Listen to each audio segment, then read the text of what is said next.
please, you have to let me explain. I just wanted to say thank you for all your help. It really means a lot to me.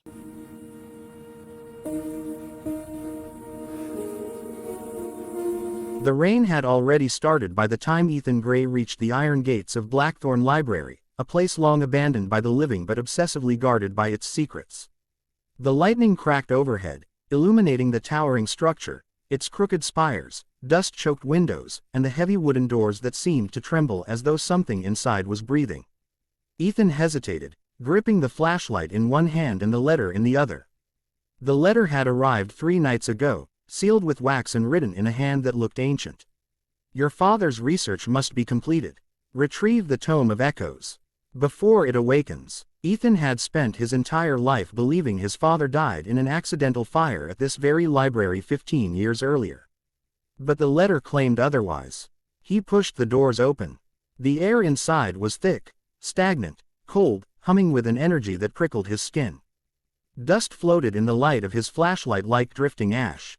Bookshelves rose on both sides like towering walls of forgotten knowledge. But Ethan wasn't here for any book. He was here for the book, the one his father died trying to destroy. The Tome of Echoes, a text rumored to be bound in the skin of a creature not entirely human, its pages inked with the suffering of souls it devoured. They said it whispered to those who touched it, offering power, and demanding obedience. He stepped deeper into the library. Ethan had grown up with fragments of stories, his father waking up screaming, strange symbols etched into their floor, shadowy figures he claimed followed him. His father had been a respected historian before he lost his sanity. People whispered that he had found something he shouldn't have.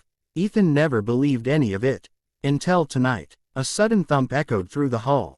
Ethan froze. Then came a whisper, soft, distant, as though drifting from the walls themselves.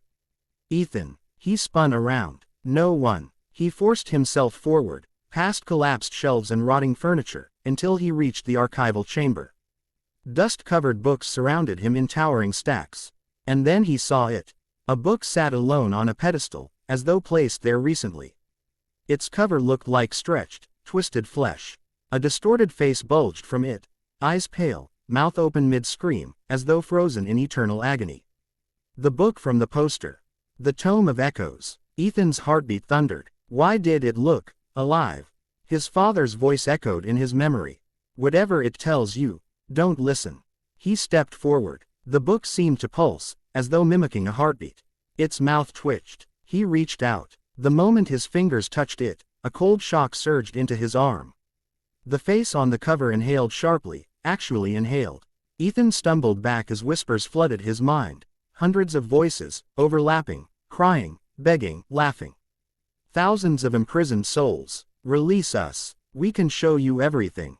Your father tried. You must finish his work. Ethan squeezed his head, pain slicing through him. Stop. Stop. The whispers paused. Then a single voice emerged. Calm, familiar. Ethan. Son, it's me. His blood ran cold. His father's voice. The book shuddered, and the face shifted slightly. Dad, Ethan whispered. Yes, I'm here. I never escaped. The fire didn't kill me, this did. The voice trembled with despair. You can free me, Ethan. All you have to do is open the book. Ethan's shaking hands hovered over the grotesque cover. His father, the man he had lost, grieved, longed for, was inside this horror.